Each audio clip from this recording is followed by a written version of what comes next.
चंद्रगुप्त मौर्य प्राचीन भारत के एक महान सम्राट थे। उन्होंने लगभग 322 ईसा पूर्व में मौर्य साम्राज्य की स्थापना की। चंद्रगुप्त एक दूरदर्शी और साहसी शासक थे। उन्होंने भारत को एक शक्तिशाली और एकीकृत राष्ट्र बनाने का सपना देखा था। चंद्रगुप्त का जन्म एक विनम्र परिवार में हुआ था। कहा जाता है कि उनका बचपन कठिनाइयों में बीता, लेकिन उनकी महत्वाकांक्षा और दृढ़ इच्छा शक्ति ने उन्हें एक साधारण बालक से एक महान सम्राट बना दिया।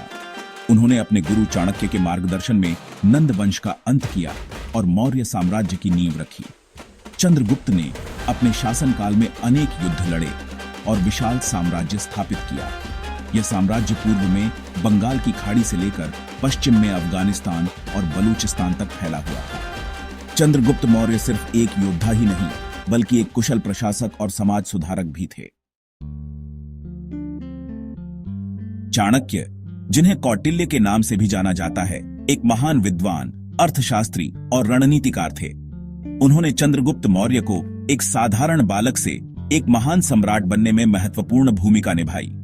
चाणक्य ने चंद्रगुप्त को राजनीति, कूटनीति, युद्ध कला और अर्थशास्त्र का गहन ज्ञान दिया। उन्होंने चंद्रगुप्त को अर्थशास्त्र नामक ग्रंथ की शिक्षा दी, जो राजनीति और शासन पर एक महत्वपूर्ण ग्रंथ है। चाणक्य के मार्गदर्शन में ही चंद्रगुप्त ने नंद वंश का अंत किया और मौर्य साम्राज्य की स्थापना की।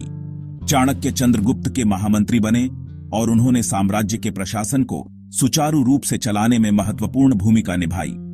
उनकी नीतियां और रणनीतियां चंद्रगुप्त की सफलता का महत्वपूर्ण कारण बनी। चाणक्य और चंद्रगुप्त का रिश्ता इतिहास में गुरु और शिष्य के आदर्श रिश्ते का एक उदाहरण है। चंद्रगुप्त मौर्य ने अपने विशाल साम्राज्य को कुशलतापूर्वक चलाने के लिए एक सुव्यवस्थित प्रशासनिक व्यवस्था स्थापित की। साम्राज्य को कई प्रांतों में विभाजित किया गया था, जिनका शासन प्रांतपालों द्वारा किया जाता था। प्रांतों को आगे जिलों और ग्रामों में विभाजित किया गया था। केंद्र सरकार में राजा सर्वोच्च सत्ता का स्वामी होता था। राजा को मंत्री परिषद सलाह देती थी, जिसमें विभिन्न विभागों के मंत्री शामिल होते थे।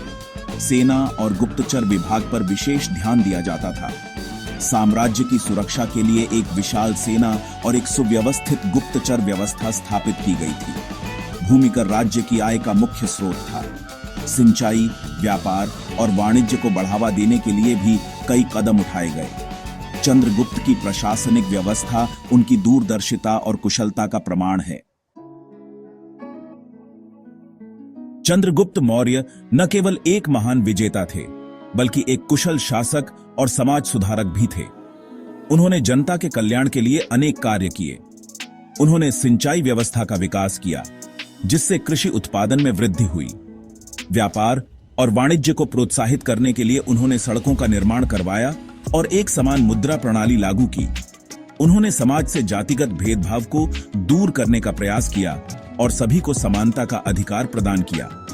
चंद्रगुप्त ने जैन धर्म अपना लिया था और अहिंसा के सिद्धांतों का पालन करते थे, लेकिन उन्होंने अन्य धर्मों के प्रति भी सहिष्णुता की नीति अपनाई। चंद्रगुप्त मौर्य का शासनकाल प्राचीन भारत के स्वर्णिम युगों में से एक माना जाता है। उन्होंने एक शक्तिशाली और समृद्ध साम्राज्य की स्थापना की और अपनी प्रजा के कल्याण के लिए अनेक कार्य किए। उनका व्यक्तित्व और कार्य आज भी हमें प्रेरणा देते हैं।